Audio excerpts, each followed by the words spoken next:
बोलो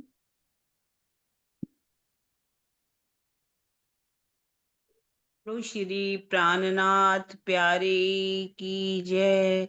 बोलो श्री सतगुरु महाराज की जय। पन्ना धाम की जय। सर्व सुंदर साथ की जय। प्रथम लागू दो चरण को, धनिये न छुड़ायो खिन। लाख तली लालेड़ियां मेरे जीव के यही जीवन। इन पांव तले पड़ी रहूं, धनी नजरी खोलो बातन। पलना वालू निरिखूं नेत्रे मेरे जीव के यही जीवन। मेरे जीव के यही जीवन। बोलो श्री प्राणनाथ प्यारी की जय। बोलो श्री सतगुरु महाराज की जय। हाँ जी सुंदर साथ जी, अब हम चल रहे हैं आपको नहीं कह रहा प्रकाश हूँ, खुद कह तीस रही हूँ। प्रकरण। हाँ जी, खुद ही तो प्रकरण भी 30 है और चौपाई भी 30 से शुरू चौपाई भी 30। हाँ जी, प्रकरण 30 चौपाई 30। 30। ठीक है, एक दिली हो गई प्रकरण और चौपाई में। साहेब हाँ जी शुरू करते हैं। हाँ, दोपहर, ये जो पौहर की बात चल रही थी, रात्रि का, सुबह का, दोपहर का और रात की बात हो रही थी। अब ही रात आई देखोगे उठसी अनेक अंधेर जी। जीव अंधेर जब देख उरज सी, तब आवसी विख के फेर जी। भले ही दोपहर के सूर्य के समान तारतम ज्ञान का अवतरण क्यों न हो रहा हो, किंतु यदि हम इसे आत्मसात नहीं करेंगे तो हमारे लिए इस तपती दोपहरी में भी रात्रि जैसा अनुभव होगा, जिसमें अंधकार रूपी अज्ञानता के अनेक उलझनों से आपको संघर्ष करना पड़ेगा। आपका जीव जब अपने ऊपर पड़ने वाले अज्ञानमयी अंधकार के बंधनों में फंस जाएगा तो उसे माया के विष भरे जन्म मरण के चक्र में भ्रमण करने का दुख भोगना पड़ेगा।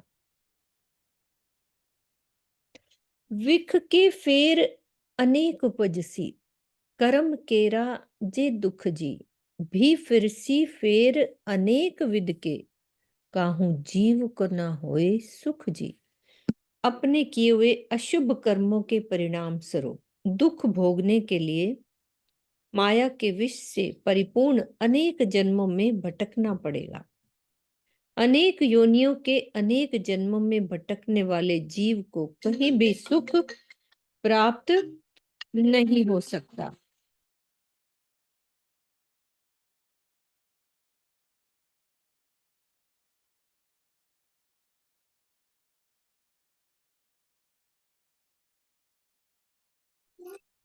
सुनियो जो तुम हो ब्रह्मश्रेष्ठ के, जिन आओ माहे रात जी।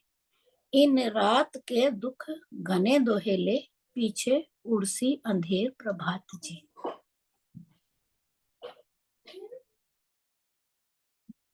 हे साथ जी, यदि आप अपने को परम धाम की ब्रह्म सृष्टि मानते हैं, सुनियो जो तुम हो ब्रह्मशिष्ट के, तो ऐसी स्थिति आने ही ना दीजिए।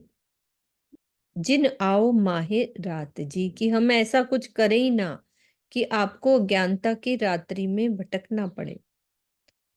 इस अवस्था में असहाय दुख देखना पड़ेगा। अज्ञानता की रात्रि का यह अंधकार तो अगला प्रातःकाल होने पर ही हटेगा। क्या कह रहे हैं कि छठे दिन की लीला में होने वाली रात्रि का अंधकार तो महाप्रलय के पश्चात परात्म में जागृत होने के बाद ही मिटेगा, किंतु जिन सुंदर साथ ने तारतम वाणी के गुज रहस्यों को आत्मसात करके प्रेममयी चितवनी के द्वारा अपने धाम हृदय में युगल स्वरूप की छवि को बसा लिया, उन्हें छठे दिन की लीला में भी पांचवें दिन की लीला जैसा ही सुख मिलेगा। छठे दिन की लीला में अज्ञानमयी रात्रि की बात मात्र उन सुंदर सात पर घटित होगी जो तारतम वाणी के ज्ञान एवं प्रेममयी चितवनी से दूर रहेंगे। हाँ जी शीतल दीदी, इसको और अच्छे से करवाओ, समझने वाली बात है ये। प्रणाम जी सुंदर साथ जी। इसमें मुझे लगता है कि ये बताया गया कि जब श्री जी का पन्ना जी में लीला चल रही थी, पांचवें दिन की लीला में, तब ये हमारे तारतम का तारतम जो 4 किताबें उतरी, तो वो था दोपहर का सूरज, जैसे कहा गया। तो वो पूरा मतलब रोशनी थी, प्रकाश था। तो उस समय से लेकर अब तक छठे दिन की लीला तक जो तो सुंदर साथ उस वाणी पर चल रहे हैं या चितवनी कर रहे हैं, सब मतलब अपने अंधकार मिटाकर रची की तरफ लगे हुए हैं, उनके लिए तो ये वही समय है। लेकिन जो अभी भी उस वाणी को आत्मसात नहीं कर रहे, उस राह पर नहीं चल रहे, उनके लिए ये रात्रि है। बस मुझे तो यही लग रहा है कि यही बात कही गई, उनके लिए ये रात्रि है, अभी भी रात्रि है। लेकिन ये रात्रि तब खत्म होएगी जब महाप्रलय हो। महाप्रलय के बाद जो तो इस वाणी को आत्मसात नहीं कर रहे, मतलब चितवन वगैरह नहीं कर रहे, तो उनको तो जन्म मरण के चक्कर में फिर उलझना पड़ेगा उस जीव को। लेकिन जो उस वाणी पर चल रहे हैं, धनी की राह पर चल रहे हैं, जिन्होंने राज्य की शोभा श्रृंगार को अपने हृदय में बिसा लिया है, तो उनके लिए ये आज भी वही सवेरा है, जो प्रकाश है, जो श्री जी के टाइम में था। मुझे तो यही लग रहा है, पता नहीं शायद। हाँ जी सीमा दीदी। प्रेम प्रणाम जी सुंदर साथ जी। शीतल दीदी ने बहुत सुंदर से समझा दिया है, पर मुझे एक बात और लग रही है कि महाप्रलय जो प्रलय बताई गई है ना, वो वाला ये बताई गई है जैसे कि जब ये पूरी लीला समाप्त हो जाएगी तो सब अखंड हो जाएंगे। महाप्रलय का मतलब जागृति हो जाएगी, यानी कि सबको अखंड बहिष्टें मिलेंगी। तो सारी दुनिया के लिए महाप्रलय के बाद वो स्थिति होगी जब उनको अखंड सुख मिलेंगे बाद में, अलग अलग बहिष्टों में। लेकिन ब्रह्म सृष्टियों की इतनी महिमा है कि हमारे लिए ये बहुत सुंदर तारतम वाणी आई है, और जिन सुंदर साथ ने इन्हें आत्मसात किया, अपने हृदय में बसाया, तो उनको परम धाम के सुख बैठे बैठे अभी मिल जाएंगे। राज्य के दर्शन जो श्री जी वहां कराते थे, चितवनी से अपने आंखों से ही प्रत्यक्ष दर्शन होते थे।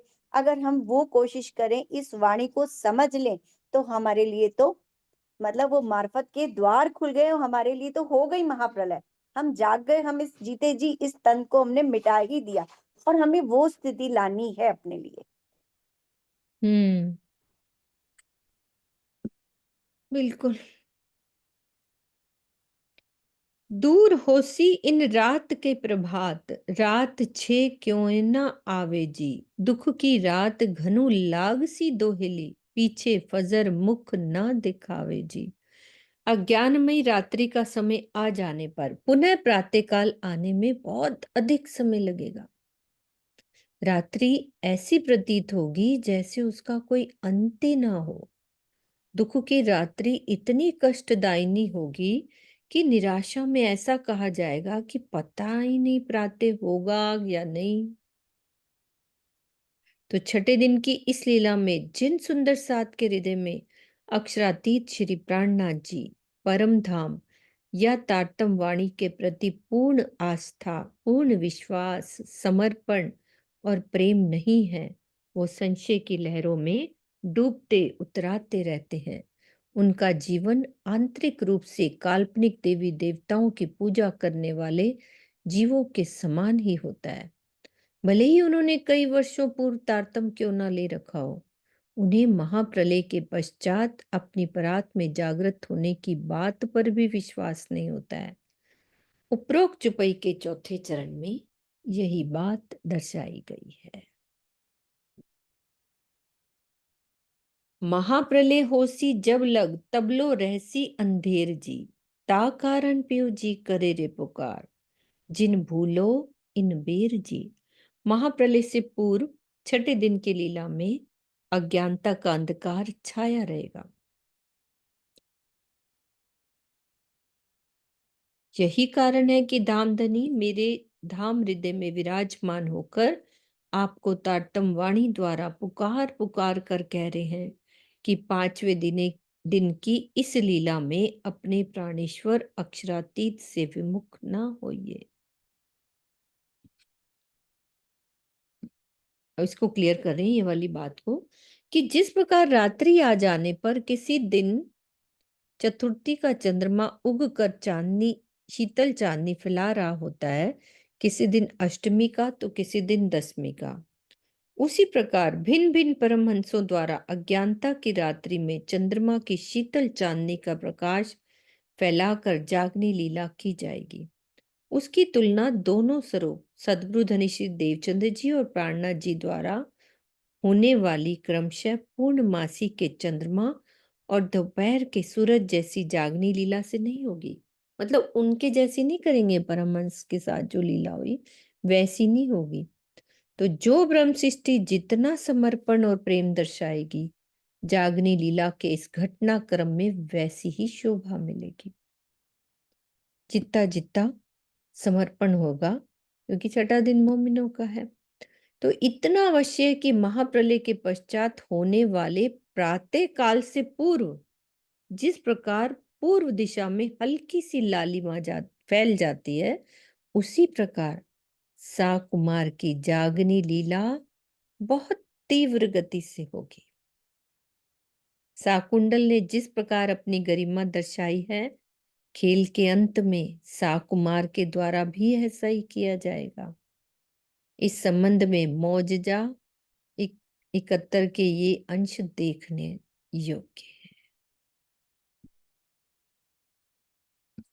हनीफ की आखिर में पातशाही कही, मोमिन खुदा की हिंद में रखी, काजी कजा मिलाए जेहे, मोमिन मर्द ना देखो तेहे। इसका अर्थ भी है कि नहीं? मौजजा नहीं, अर्थ तो नहीं लिखा दीदी। ये मौजजा के आप करोगे ये अर्थ? मोजिजा की मैंने अर्ज कभी किए नहीं, ऐसे थोड़ा बहुत है जो हो सकते कर सकते, नहीं तो अदरवाइज इसमें तो मोजा को हमने ना ध्यान से पढ़ा भी नहीं है ना। अच्छा, तो अपने पास किताब है वैसे मौजा वाली, इसमें होएगी जरूर। हम्म, उसमें उनके अर्थ लिखे हुए हैं ना, मौजजा वाली हाँ किताब, जी, है ना? शायद मैं नहीं खोलूं? की, एक मौजा का अर्थ नहीं हुए, नहीं है? छपी नहीं अभी तक शायद, मेरे ख्याल से नहीं हुई।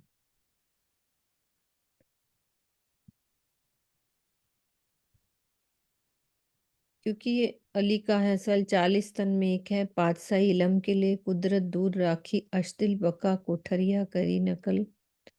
देखो आप यदि कर सकते हो तो, नहीं तो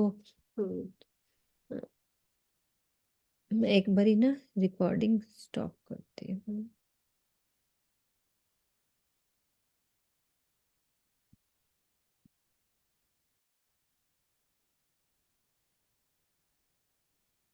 हनीफ की आखिर में पातशाही कही, मोमिन खुदा की हिंद में रखी। अब बताओ इसका, अनिल भैया।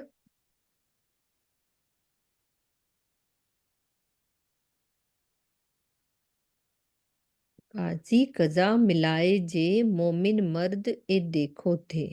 क्योंकि लिंक नहीं बनेगा ना, कहने का मतलब था उन्होंने जो कहा है ना, मेन बात कि खेल के अंत में साकुमार के द्वारा भी ऐसा ही किया जाएगा जैसे कि साकुंडल ने किया। तो इस संबंध में मौज जाके ये अंश देखने योग्य है। तो ये है, तो ये हम एक बारी रख लेते हैं, पढ़ लेते हैं, फिर देखते हैं। अभी आ रहा है तो ठीक है, नहीं तो फिर इसको देख समझने की कोशिश बाद में करेंगे, तो इसका अर्थ करेंगे। जहां तक काजी मतलब जिस समय साकुमार आएगी ना, साकुमार जो जो सिचुएशन बनेगी उस समय का वर्णन किया गया इसमें।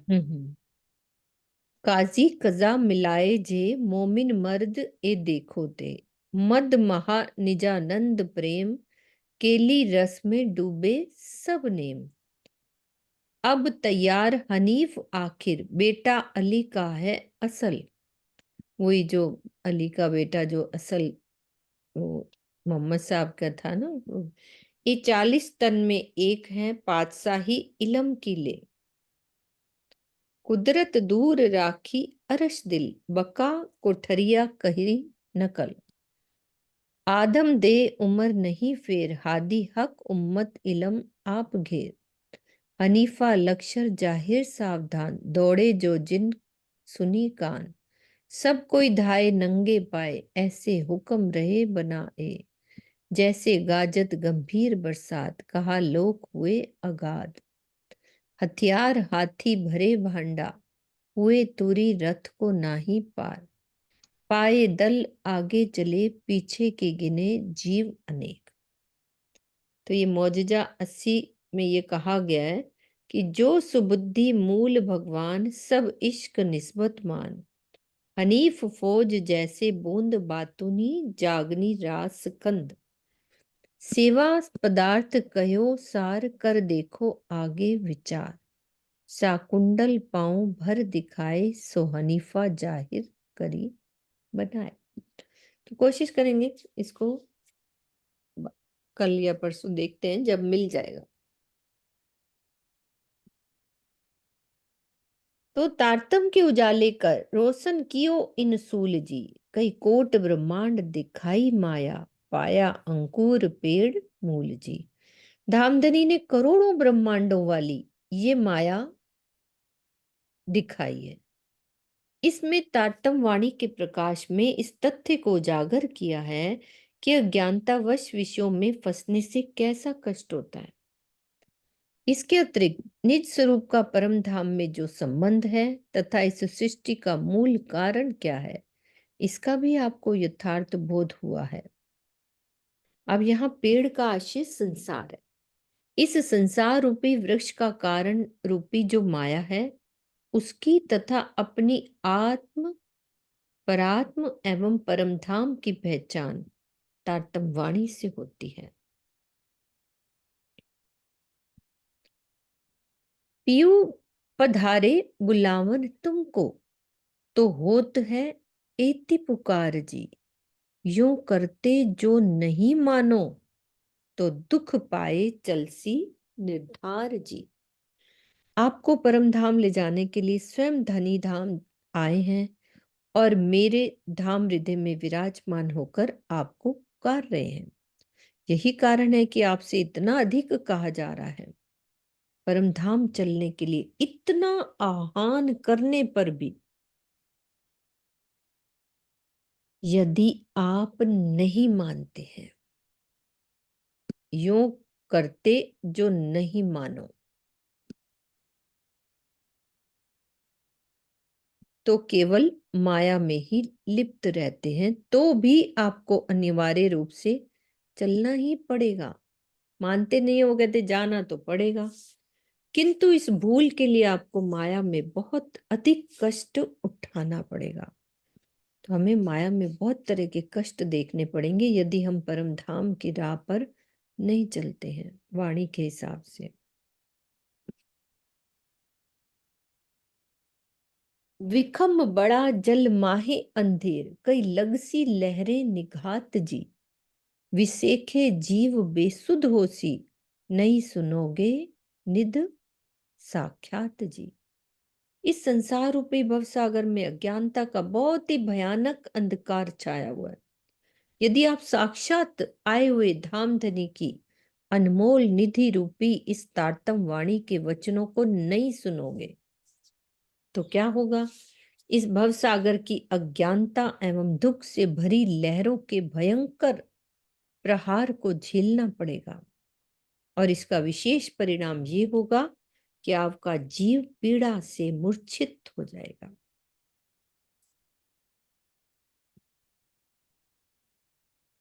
माहे मच्छ गलागल, लहरे आड़े टेढ़े बहवट जी। दसों दिशा कोई न सूझे, फिर वलसी अंधकार पट जी। इस भवसागर में जीव को निकलने के लिए काम, क्रोध, लोभ, मोह आदि बड़े बड़े मगरमच्छ हैं और सामने से तृष्णाओं की बड़ी बड़ी लहरें जटिल रूप धारण कर उसे बहाव में बाहर ले जाने के लिए तैयार रहती है। चारों ओर अज्ञानता के अंधकार का ऐसा घना पर्दा है कि उसे हटाकर कोई पर ब्रह्म को जान ही नहीं पाता। यद्यपि जीव के स्थूल शरीर को ही निगला जा सकता है, सूक्ष्म को नहीं, किंतु उपरोक्त चौपाई में जीव को काम, क्रोध आदि मगरमच्छों के द्वारा निगल जाने का अर्थ है अपने वास्तविक स्वरूप को पूर्णतः भूलकर विषयों का दास बन जाना। ये मेन है।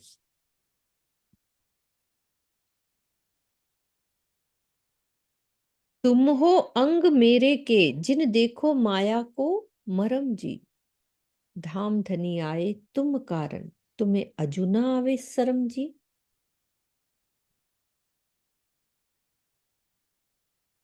शरम जी कहाँ आ रही है शर्म? हे साथ जी, आप सभी प्राणेश्वर अक्षरातीत श्री राज जी के अंग रूप हैं। ज्ञान का सर्वोपरि रहस्य यही है कि आप मायावी सुखों के विषय में सोचिए ही नहीं, देखिए ही नहीं। धामधनी आपको जगाने के लिए स्वयं आए हुए हैं। इस बात को जानते हुए आपको अभी भी लज्जा नहीं आ रही कि माया को छोड़कर उनसे प्रेम करें?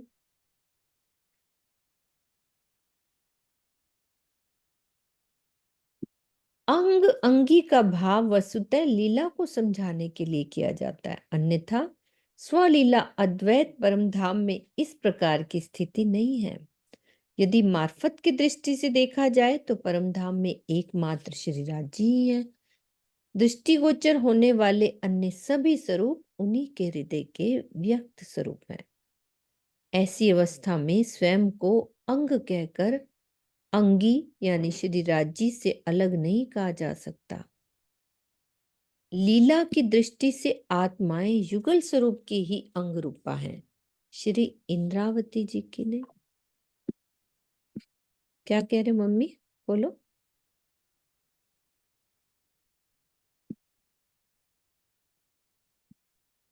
मैं ये सुंदर कह रही हूँ, हाँ जी, लज्जा तो आती है पर माया छूटती नहीं है। लज्जा, हाँ, मैं ये बात कह रहे हो ना कि तुम्हें लज्जा नहीं आ रही है, लज्जा आती है, छोड़ते हैं फिर भी पकड़ी लेती है माया, तो फिर क्या करे? हमें माया छे अति बलवंती, हमें माया पकड़ के जकड़ के कोई ना कोई ऐसा बहाना बनाती है कि हम छोड़ ही नहीं सकते। मैं इस बात पे कह रही हूँ, क्या तुम्हें हाँ, लज्जा? बात तो हाँ, ठीक है आपकी। हाँ, हाँ, ये बात मैं कह रही थी कि लज्जा नहीं आ रही है। राजी आपकी बात सुन रहे हैं कि हाँ लज्जा तो आ रही है, शर्म तो। आ रही है पर छूटती नहीं है। मैं ये कह रही हूँ कि हमारे ऐसे पकड़ रखा है, कहीं ना कहीं दोष शरीर से हो, मन से हो, चित्त से हो, अहंकार से हो, वो पकड़े ही रहती है, माया पकड़े ही रहती है कि मैं हूँ, मैं सब कुछ हूँ। ये नहीं है। ये अब क्या करें? अब हमारे से होता ही नहीं है कुछ, क्या करेंगे? राज जी महाराज कहें तो छूट जाए और क्या। ये पांचवा दिन हमारे लिए मोमनों के लिए है, छठा तो दिन। जाग, छठा दिन, जिस दिन जाग जाएंगे तो राज्य अपने आप बुला लेंगे, बस इतना बड़ा। नहीं तो क्या कर सकते हैं, इसका हमारा दोष नहीं है, राज्य हमारे को लज्जा हटा के अपने पास बुलाएंगे तो ठीक है। ठीक है, अपना दिल का दर्द आपने बता दिया है। क्या करें? ठीक है।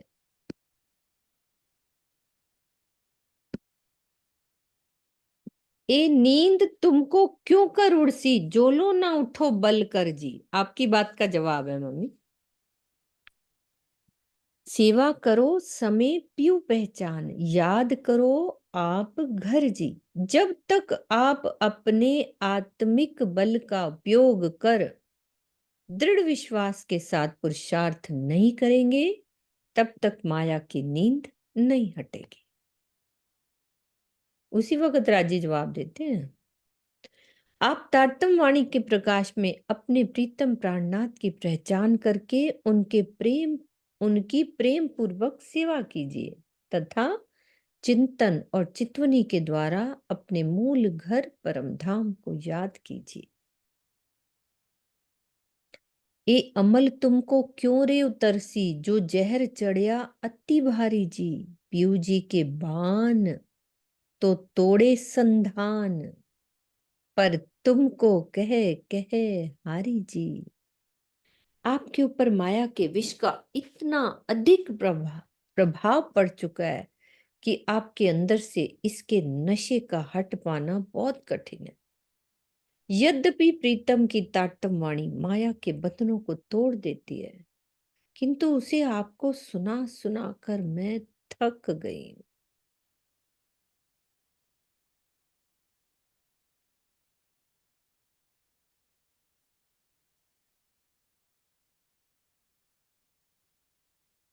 फिर भी आश्चर्य के साथ मुझे कहना पड़ रहा है कि आपके ऊपर उसका प्रभाव पड़ता नहीं दिख रहा है।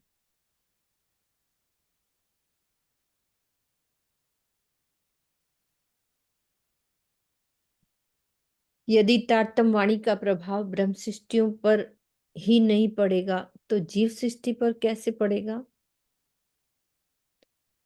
तो उपरोक्त चौपाई में अत्यधिक व्यथित भावों में व्यंग पूर्वक ये बात कही गई है कि आपके ऊपर तारतम वाणी सुनने का कोई भी प्रभाव नहीं पड़ता। जो जानो घर पाइए अपना, तो एक राखियो रस वैराग जी।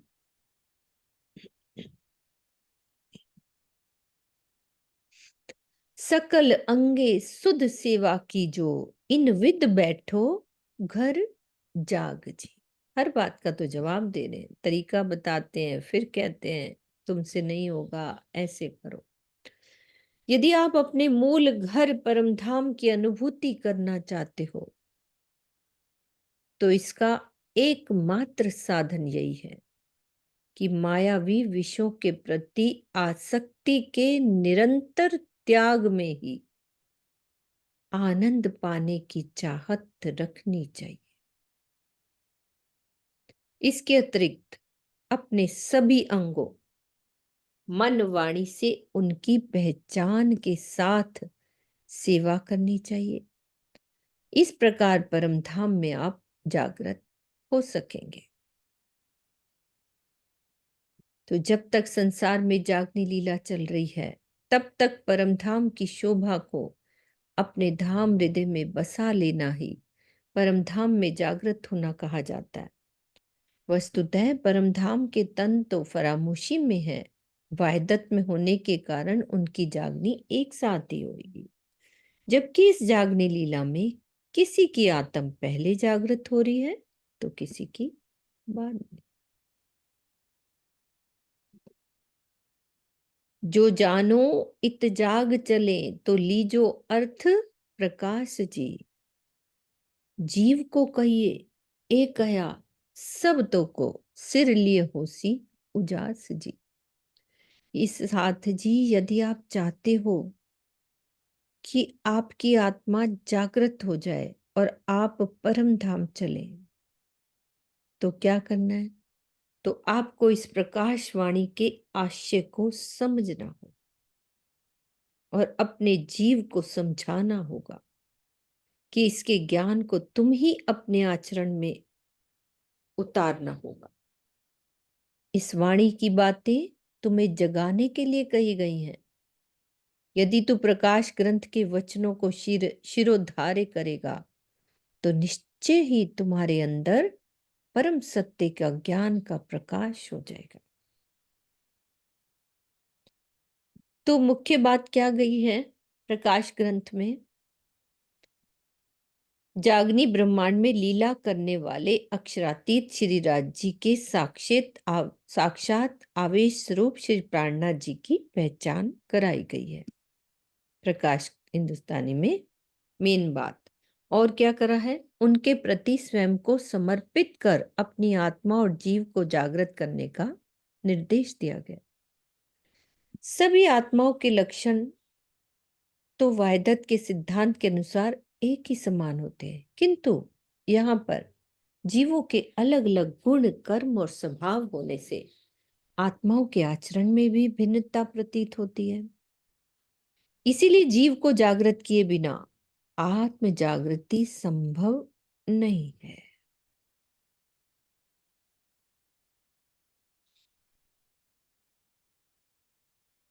इन उजाले जहर उतरसी, तब बढ़ते बल नहीं बेरची। पर आत्म को आत्म देखसी, तब उतर जासी सब फेरची। हृदय में तारतम वाणी का प्रकाश होते ही माया का विश्व समाप्त हो जाएगा। उस समय आत्मबल की वृद्धि में नाम मात्र भी देर नहीं लगेगी। जब आपकी आत्मा अपने जीव भाव को छोड़कर अपने मूल तन पर आत्म को देखेगी, तो सभी प्रकार के बंधनों, अज्ञानता और जन्म मरण के चक्र आदि से छुटकारा हो जाएगा। अब कहते हैं कि जिस प्रकार किसी चलचित्र के मनोहर दृश्य, फिल्म के मनोहर दृश्य देखने में हम इतने तल्लीन हो जाते हैं कि हम स्वयं को उस दृश्य का एक भाग मानने लगते हैं। कुछ पलों के लिए हमें इसका जरा भी एहसास नहीं होता कि हम इस दृश्य के भाग नहीं हैं, बल्कि दृष्टा हैं। दृश्य को आत्मसात करने के पश्चात जब हम अपनी पूर्व स्थिति में आते हैं, तो हमें वास्तविकता का आभास होता है कि हम तो कहीं खो ही गए थे। ठीक उसी प्रकार आत्मा जीव के ऊपर बैठकर उसके द्वारा की जाने वाले अच्छे बुरे कार्यों को भले ही देखती है, किंतु आत्मसात उतना ही करेगी जो उसके अनुकूल होगा। अर्थात वो परम धाम की शोभा, लीला और अक्षरातीत से संबंधित तथ्यों को ही ग्रहण करेगी। विषय भोग या बुरे कर्मों से संबंधित किसी भी विषय को वो ग्रहण नहीं करेगी। यद्यपि दृष्टा रूप में वो उसे देखेगी अवश्य, किंतु जिस प्रकार किसी तेलीय कागज पर रंग नहीं चढ़ता, उसी प्रकार आत्मा के निर्विकार स्वरूप पर जीव के द्वारा किए जाने वाले विषय भोगों की स्मृति की काली छाया नहीं पड़ सकती। सूर्य का प्रकाश यदि मल मूत्र पर पड़ जाए तो भी सूर्य या उसके प्रकाश में दुर्गंध का अस्तित्व नहीं रहेगा। हाँ, वहां स्थित वायु या स्थान रूपी जीव अवश्य प्रभावित होगा। जीव के द्वारा तारतम वाणी का जो चिंतन किया जाता है, उसमें वो अपनी बौद्धिक और मानसिक क्षमता के अनुसार ही तथ्यों को ग्रहण करता है। भाई, हम जो भी बात कर रहे हैं अभी, सबकी अपनी अपनी बुद्धि है, अपने हिसाब से सोचते हैं, अपनी मानसिक क्षमता के हिसाब से ग्रहण करते हैं। तो तारतम वाणी को अपने संस्कारों के अनुसार ही आत्मसात करता है। और यदि ऐसा कहा जाए कि हम तारतम वाणी का जो भी चिंतन मनन करते हैं वो परात्म तक पहुंच रहा है, तो ये पूर्णतः सत्य नहीं कहा जा सकता। कैसे?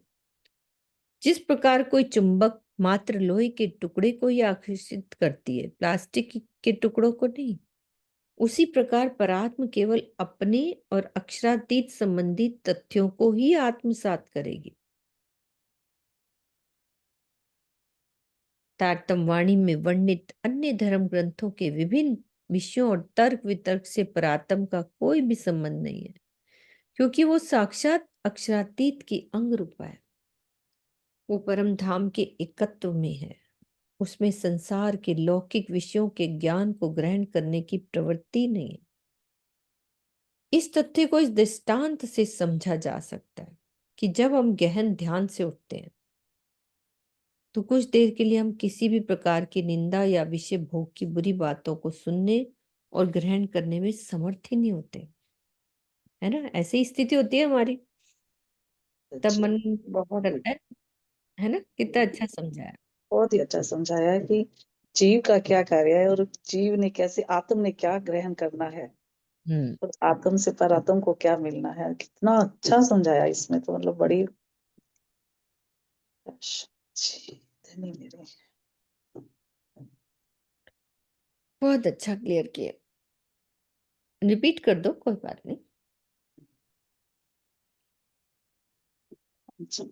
कि जीव अपनी बुद्धि के अनुसार जो भी ग्रहण करेगा, जरूरी नहीं कि आत्मा भी वो सब कुछ ग्रहण कर रही है। आत्मा दृष्टा है, आत्म को जो चाहिए वो वही चीज ग्रहण करेगी, वही लेकिन करती। आत्म पर आत्म से संबंधित है, पर आत्म राज्य से संबंधित है। वो लौकिक बातों से क्या लेना देना, क्योंकि वाणी में भी बड़ा लौकिक बातें भी दी है, सब कुछ दिया हुआ है, लेकिन जो हमारे परम धाम की बात है ना, जो राज्य श्यामा जी और रूहों की बात है, आत्म वही ग्रहण करेगी। लौकिक दृष्टांत ले लो, चाहे लौकिक बातें ले लो, जो सारे धर्म ग्रंथों की बातें ले लो, कुछ ग्रहण नहीं करेगी। आत्म सिर्फ ग्रहण करेगी परम धाम की बातें, पर आत्म की बातें, राज्य की बातें, श्यामा जी की बातें, 25 पक्ष की बातें। हम जीव, जो हमारे अंदर जीव बैठा है, जीव तो आत्मचिंतन करना अपनी बुद्धि के अनुसार वो ग्रहण करेगा। ग्रहण करने के बाद भी आत्म वही ग्रहण करेगी जो उसको जरूरत है। ये बहुत अच्छी बात, मतलब मुझे समझ आई यहाँ तक। बिल्कुल क्लियर है ना स्वर्णा दीदी?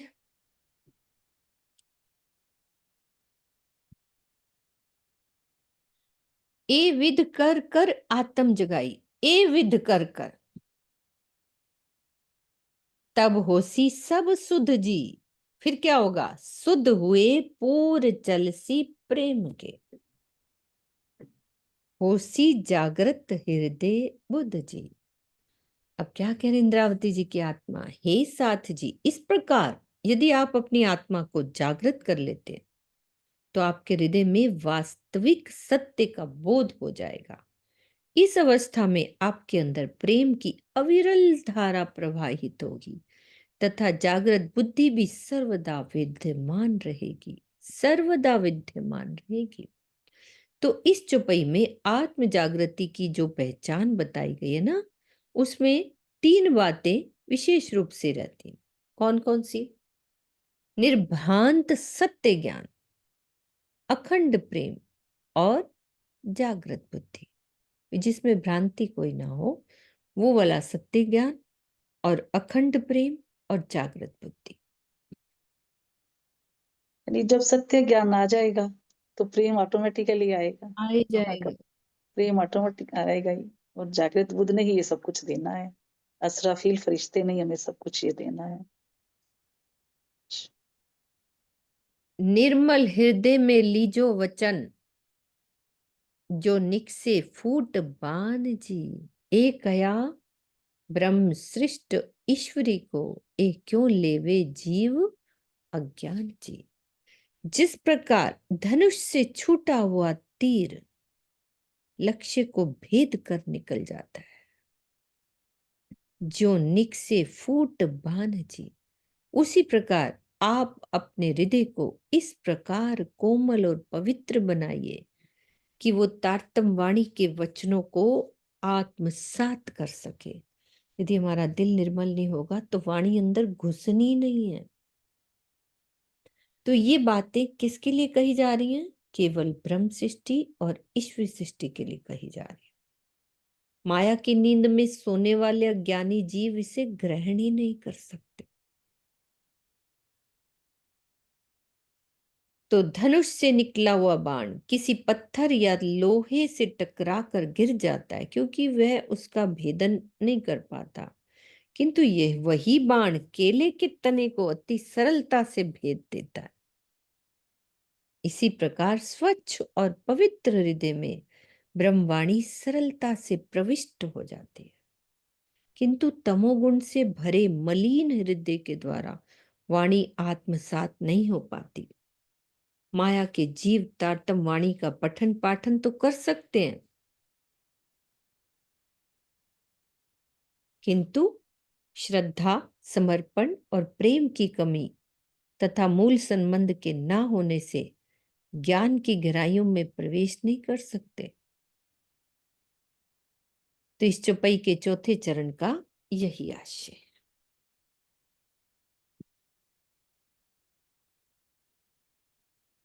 माया जीव हम में रह ना सके, सो ले ना सके ए वचन जी। ना तो शब्द घने लाग सी मीठे, पर रहने न देवे झूठा मन जी। हे साथ जी, हम ब्रह्म शिष्टियों के प्रेम मार्ग पर माया के जीव चल ही नहीं सकते। इसके अतिरिक्त तारतम वाणी के वचनों को यथार्थ रूप में ग्रहण भी नहीं कर पाते। यद्यपि उन्हें श्रीमुख वाणी के शब्द बहुत ही मीठे लगेंगे, किंतु उनका मन झूठ से भरा हुआ है। इसीलिए तारतम की अमृतमयी धारा को उनके हृदय में रहने नहीं देगा। इसीलिए तारतम की अमृतमयी धारा को उनके हृदय में रहने ही नहीं देगा वो झूठा मन। तो साथ में ना रह पाने का आशय क्या है कि सत्य और प्रेम मार्ग का अनुगामी ना हो पाना।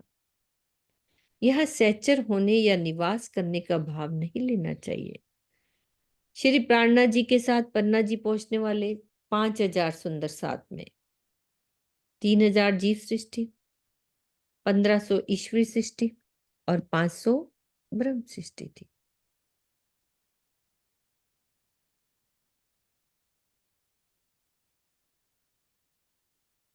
जो कोई जीव होए माया का, सो चलियो रहा लोक सत्य जी। और जो कोई होवे निराकार पार को, सो राह हमारी चलत जी।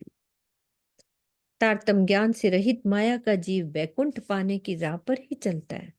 हमारे प्रेम मार्ग का अनुसरण तो वही करेगा जो निराकार से परे बेहद या परम धाम का रहने वाला होगा। वासना को तो जीव न कहिए, जीव कहिए तो दुख लागे जी। झूठ की संगते झूठा कह दो, पर क्या करो जानो क्यों ए जागे जी। परमधाम की आत्मा को जीव भाव से संबोधित नहीं करना चाहिए। ऐसा कहने पर मेरा हृदय व्यथित होता है कि मैंने कितनी अशोभनीय बातें कह दी, किंतु मैं क्या करूं।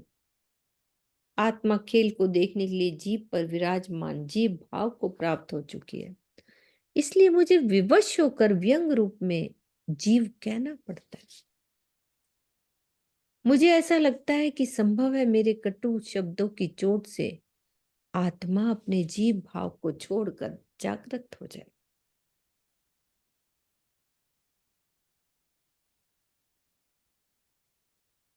एक कठिन वचन मैं तो कहती हूं, ना तो क्यों कहूं वासना को जीव जी। जिन दुख देखे गुनाहगार होत है, आज्ञा ना मानो पीऊ जी। मेरे प्राणाधार सुंदर साथ जी, इस प्रकार के कठोर वचन मैं इसलिए कहती हूं कि जिससे आप जागृत हो जाएं, अन्यथा आप तो परम धाम की आत्माएं हैं। भला मैं आपको इतने कठोर वचन कैसे कह सकता हूं। ये कितनी आश्चर्य की बात है कि आप इस संसार की दुखमय लीला को देखने में ही आनंद मान रहे हो और स्वयं को जागृत करने के लिए प्रीतम श्री राज्य का जो आदेश है उसका उल्लंघन करके आप भयंकर अपराध के भागी बन रहे हो। कितने थप्पड़ पड़ते हैं रोज।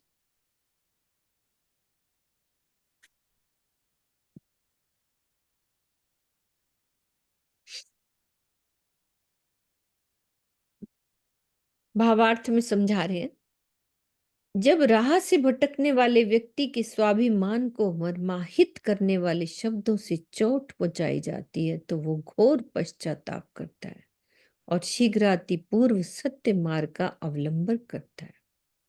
इसी धारणा के अनुसार श्री महामती जी ने ब्रह्मात्मा को कठोर शब्दों में जीव कहकर संबोधित किया। तो ये कथन वैसे ही है जैसे किसी सिंह पुरुष को सार्वजनिक रूप से कायर कहना कि तुम कायर हो। प्रकाशवाणी तुम नीके कर लीजो, जिन छोड़ो एक खिन जी। अंदर अर्थ लीजो आत्म के, विचारियो अतस्करण जी। तो प्रीतम की पहचान कराने वाली इस प्रकाश ग्रंथ की वाणी को बहुत अच्छी तरह से ग्रहण कीजिए और एक क्षण के लिए भी इसके ज्ञानमयी प्रकाश को अपने से अलग ना कीजिए, अर्थात आप इसके निर्देशों का पल भर के लिए भी उल्लंघन ना करें। पल भर लिखा है।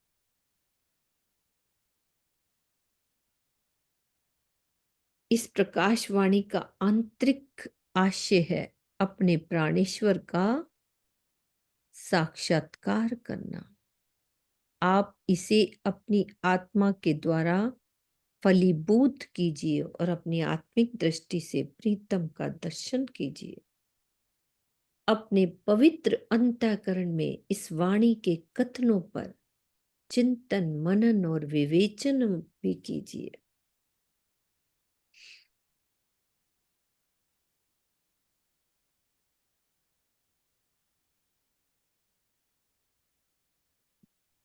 अंदर का जब लिया अर्थ तब नहचे होसी प्रकाश जी। जब इन अर्थे जागी वासना तब वृथा न जाए एक श्वास जी। हे साथ जी, जब आप इस प्रकाशवाणी के आंतरिक अर्थ को समझ जाएंगे तो आपके हृदय में निश्चित रूप से शाश्वत सत्य रूपी ज्ञान का प्रकाश हो जाएगा।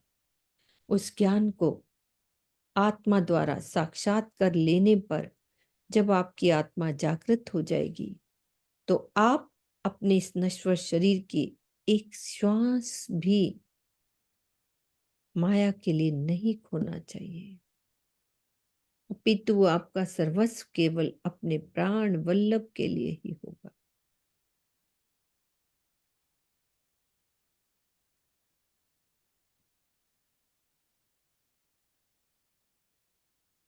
ए बानी ए प्रगट बानी कही प्रकाश की इंद्रावती चरणे लाग जी। सो लाभ लेवे दोनों ठोर का जाकी वासना इत जागे जी। अपने प्राणेश्वर के चरणों में प्रणाम करती हुई श्री इंद्रावती जी की आत्मा क्या कह रही है कि मेरे प्राणाधार सुंदर साथ जी, मैंने धामधनी के कहलाने से प्रकाश ग्रंथ की इस प्रकट वाणी को आपके समक्ष प्रस्तुत किया है।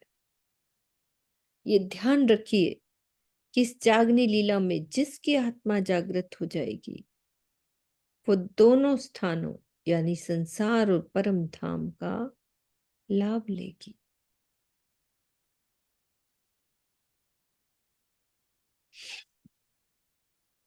आत्मा के जागृत हो जाने पर प्रीतम की छवि अखंड रूप से हृदय में बस जाती है।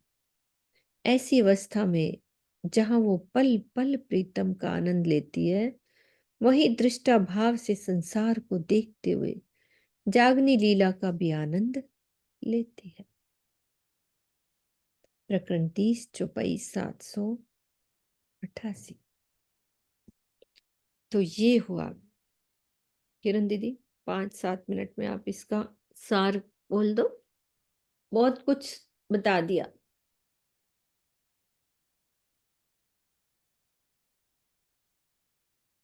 प्रगटवाणी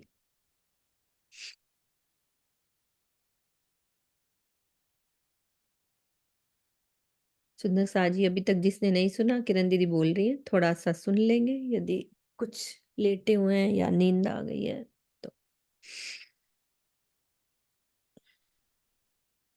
ये प्रकरण प्रगटवाणी का प्रकरण आगे भी आएगा। 33 नंबर प्रकरण जो है उसमें तो पूरी बीतक है हमारी, पूरी लीला 6 दिन की लीला अर्थात 7वें दिन की लीला का भी वर्णन। पर ये जो प्रकरण है इसको भी प्रगटवाणी कहा गया, लेकिन प्रकाश की तारतम वाणी की। राज जी ने हमें जागृत करने के लिए तारतम वाणी दी और तारतम वाणी पा करके भी अब हम, पहले तो हम थे ही अज्ञानता में, हमारे पूरी तरह से रात्रि थी, हम डूबे हुए थे माया के अंधकार में, माया के सुखों को ही सब कुछ मान बैठे थे। लेकिन राज्य ने अब हमें वाणी दे दी है। ये प्रकाश की वाणी ही हमारे, वास्तव में देखा जाए तो हमारे जीव को जागृत करने के लिए ये वाणी है। क्योंकि जब तक जीव ही जागृत नहीं होगा तो आत्मा तो कुछ नहीं कर सकती, क्योंकि आत्मा बैठी किसके ऊपर है? जीव के ऊपर बैठी हुई है। और जीव माया में सोया हुआ है, माया के सुखों को सब कुछ माने बैठा है, शरीर को सब कुछ माने बैठा हुआ है। जीव संसार की माया के सुख, क्योंकि इस माया के संसार में बता रहे हैं कि बेशुमार इसके अंदर लहरें उठती हैं, मोह की लहरें उठती हैं। मोह मोह का बना हुआ ये सारा संसार है। और इसके अंदर बड़े बड़े मगरमच्छ भी हैं, काम क्रोध लोभ मोह अहंकार के। और इसके अंदर लहरें भी उठती हैं, जैसे लोकेशना वितेशना दारेशना। इस मोह जल के अंदर मोह की ऐसे ऐसी काम की लहरें उठती हैं कि जीव जो है उसमें फंस जाता है पूरी तरह से। फंसेगा कब? जब हमारे अंदर तारतम्यवाणी का ज्ञान हमने जीवन में उतारा ही नहीं, चरितार्थ ही नहीं किया। पढ़ने से तो कुछ नहीं होने वाला ना, तब तक हमारे अंदर अज्ञानता की रात्रि रहेगी। लेकिन राज्य ने हमें वाणी दी, वाणी को हमने पढ़ा, अगर हमने वास्तव में जीवन में उतारना शुरू किया तो फिर ये जो हमारे लिए रात नहीं होगी। वैसे जो वाणी जब उतरी तो उस समय का जो वर्णन इसमें दिया है कि रास, प्रकाश, खटुती, कलश, ये जितनी भी वाणी है हमारे पूरी तरह से जीव को जागृत करने के लिए वाणी है। जैसे कि प्रातः काल का सूर्य बहुत अच्छा बताया था, जब सूर्य निकलता है ना, तो ज्ञान की किरणें जो है, जैसे सूर्य की किरणें लालिमा से फैलनी शुरू हो जाती है। हमारे अंदर भी रास जो है, हमें कैसे कैसे चलना है, हमने रास ब्रिज में ब्रिज से कैसे हम रास में गए थे। और प्रकाश हिंदुस्तानी लो या प्रकाश गुजराती लो, इसमें तो हमारे जीव को खड़ा करना है माया के अंदर रहते हुए। क्योंकि जीव जो माया में फंसा है, जैसे कि एक कील है, वो दीवार में पूरी तरह से धसी होती है, उसको किससे निकाला जाता है? जंबूर के साथ। इसको जंबूर वाणी कहा गया। तो जंबू उसको सीधा किया जाता है, कील को फिर उसमें लगाया जाता है। इसी तरह से माया के अंधकार में हमारा जीव पूरी तरह से फंसा हुआ है। तो हमारे लिए क्या होगी? प्रातः तो हुआ लेकिन हम जागृत नहीं हुए। हमारे लिए उसके बाद उन्होंने कहा कि वाणी, जैसे इन 4 किताबों के बाद सनंद की वाणी या खुलासा की वाणी के लिए जो उतरी, दोपहर के बाद वो थोड़ी सूर्य निकल आया। सूर्य सूर्य तो निकला और उसकी किरणें फैलनी शुरू हुई सनंद और खुलासा की वाणी के द्वारा। पर उसके बाद दोपहर का सूरज निकला। दोपहर के सूरज में उन्होंने कहा खिलवत परिक्रमा सागर श्रृंगार की वाणी जो सिंधी की वाणी जो है, वो दोपहर के सूरज के समान है। अगर दोपहर का सूर्य मान लो निकला हुआ है आज भी, इतनी वाणी राज्य ने दी, फिर भी हम कंबल ओढ़ करके सो रहे हैं, पुरुषार्थ नहीं कर रहे, तो हमारे लिए क्या है? अज्ञानता का अंधकार अब भी है। अब भी हमारी स्थिति कैसी है? रात्रि जैसी है। हम रात्रि में बैठे हुए हैं। और उसके पश्चात कह रहे हैं कि दोपहर का सूर्य निकला, खिलवत परिक्रमा सागर श्रृंगार की धामधनी ने हमें वाणी दी। अगर उस समय भी जागृत नहीं हुए तो उसके बाद समय कैसा आया? रात, शाम शाम पड़ गई, शाम पड़नी शुरू हो गई। और शाम पड़ने पर रात तो आएगी आएगी। रात आ गई क्योंकि उस समय के बाद भी कुछ कर्म कांड में लग गए सुंदर साथ, कुछ पहले ज्ञान वाणी में लगे, ज्ञान को थोड़ा सा माना, 30 साल तक 70 साल तक पूरी वाणी जो ढप गई, कर्म कांड में सब लगे। लेकिन फिर भी जैसे चंद्रमा निकलता है, चंद्रमा का बड़ा अच्छा उन्होंने बताया, रात अंधकार में ही हो जाती है। उसके बाद चंद्रमा निकलता है, चौथ दूज का चंद्रमा, चौथ का चंद्रमा, अष्टमी का चंद्रमा, धीरे धीरे 14 का चांद निकला, फिर पूर्णमासी का चांद निकला। हमारे कितने ही परमहंस हुए जिन्होंने हमें वाणी की पहचान कराई, चितवन भी उन्होंने करी, कितना उन्होंने तप किया, कितना आप चोपड़ा मंदिर की तरफ भी चले जाइए, पन्ना जी के अंदर, जहां पर कितने परमहंसों ने बैठ करके तप किया और उन्होंने चितवनी की परमधाम के सुख सुंदर साथ को दिए, उनको जागृत किया। और आखिरत के समय की बात करें कि जब आखिरत का समय आएगा, प्रातःकाल जैसे सूरज निकलने से पहले जो है लालिमा छा जाती है, उसी तरह से मौजूदा की में बात लिखी हुई है कि जैसे शकुंडल जब आई थी, तो शकुंडल ने आत्माओं को जागृत किया, वाणी को कैसे फैलाया। उन्होंने केसर बाई को भेजा, तपस्वी बाबा को उन्होंने वहां पर भेजा, और दर्शन सिंह, दरबारा सिंह, ये इधर पंजाब की तरफ भेजा, नेपाल में भेजा, वाणी को फैलाया उन्होंने। छत्रसाल जी के द्वारा भी लीला हुई, और विभिन्न विभिन्न कितने ही परमहंस हुए, चाहे वो गोपाल मणि जी हो, उन्होंने भी वाणी को कैसे फैलाया, कैसे आत्माओं को उन्होंने जागृत की। उनके द्वारा भले ही उस समय वाणी के द्वारा जागनी नहीं हुई, लेकिन प्रेम के द्वारा, चितवनी के द्वारा, ध्यान के माध्यम से सुंदर साथ जागृत हुए, अपने अपने अनुसार सबने जागने का कार्य किया। तो आखिरत के समय जब सकुमार जी मौजूदा आप पढ़ते हैं, तो उन्होंने कहा कि सकुमार की क्या निशानी होगी। जब सकुमार की आत्मा जागृत होगी, उस समय वाणी जो है इस तरह से फैलेगी जैसे कि बारिश की बूंदे। सभी सुंदर साथ जब देख लेना कि जब वाणी का मंथन करेंगे, जागृत होंगे और चितवनी की तरफ लग जाएंगे, सबके अंदर विरहा का रस भर जाएगा, विरहा में डूबेगी।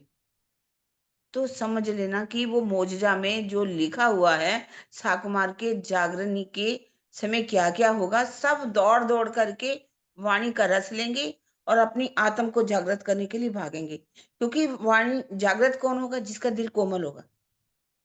वाणी के बाण किसको चुभेंगे? जैसे बताया कि केले में अगर बाण छोड़ा जाए तो उसको आर पार, पत्थर में जितना मर्जी कर लगाओ असर नहीं होता। अगर हमारा दिल पत्थर जैसा है तो असर नहीं करेगी वाणी। इसलिए अपने दिल को कोमल बनाना होगा, अपने अंदर समर्पण होना चाहिए, प्रेम होना चाहिए हमारे अंदर। ज्ञान, वो वाणी का ज्ञान जब लेंगे तभी तो समर्पण के रास्ते पर चलेंगे, वैराग्य के रास्ते पर चलेंगे, प्रेम के रास्ते पर चलेंगे, तो अपनी आत्म को जागृत करेंगे। तो ये प्रगट वाणी जो है हमें जागने की राह पर ले जाने के लिए कह रही। जैसे बड़ा एक और अच्छी उदाहरण दी कि सपना जैसे हम देखते हैं, कोई पिक्चर देखते हैं, कह रहे जागृत करने के लिए कितनी हमें समझा रहे हैं कि जब हम पिक्चर कोई देख रहे हैं तो हम उसमें तल्लीन हो जाते हैं पूरी तरह से। हम उसमें अपने आप को क्या मान लेते हैं कि हम भी इसमें एक क्या वो जो पिक्चर में काम करते हैं, नायक बन जाते हैं। हम नायक बन जाते हैं। नायक बन जाते हैं। कोई रोता है तो हम रोने लगते हैं, हंसते हैं तो हंसने लगते हैं।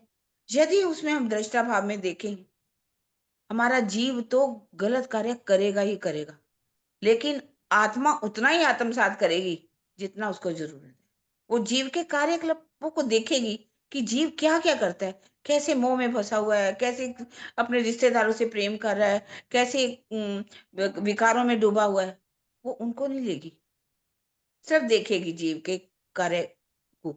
पर वो, अगर वही जीव प्रेम में डूब जाएगा, समर्पण में डूब जाएगा, वाणी में डूब जाएगा, तो आत्मा को भी सुख मिलेगा, आत्मा भी जागृत होगी। तभी आत्म देखसी पारातम, पारातम को आत्म देखसी, तब फिर सी उल्टो फिर जी। जी। तो ये जो माया का चक्कर है वो समाप्त हो जाएगा। इस तरह से हमें उतना ही वाणी का मतलब, ये संसार के जो भी गलत कार्य हैं, हमें उनकी तरफ ध्यान ना दे करके हम अगर राज्य के प्रेम में डूबेंगे, तो ये प्रकाश की वाणी जो है, प्रगट वाणी, हमें बहुत कुछ सिखापा दे रहे हैं। जितना कुछ समझ में आया मैं बोल दिया, नहीं, दीदी ने अचानक ही। सारा बहुत सारा अच्छा कवर कर दिया। सुंदर सा जी, जिन्होंने नहीं सुना होगा, पूरा सार दीदी ने सारा बता दिया प्रगट वाणी का। तो ये प्रकरण 30 हमारा समाप्त हुआ है। चौपाई दोहरा लेते हैं हम सुंदर सा जी। ए प्रगट बानी कही प्रकाश की, श्री इंद्रावती चरने लागे जी। सो लाभ लेवो लेवे दोनों ठौर का, जाकी वासना इत जागे जी। जाकी वासना इत जागे जी। बोलो श्री प्राणनाथ प्यारे की जय, सद्गुरु महाराज की जय, पन्ना धाम की जय। प्रणाम जी, सब सुंदर साथ को प्रणाम जी, प्रणाम जी। प्रणाम जी। प्रणाम जी प्रणाम प्रीतम दीदी से मेरा चेस्ट में है। प्रणाम जी।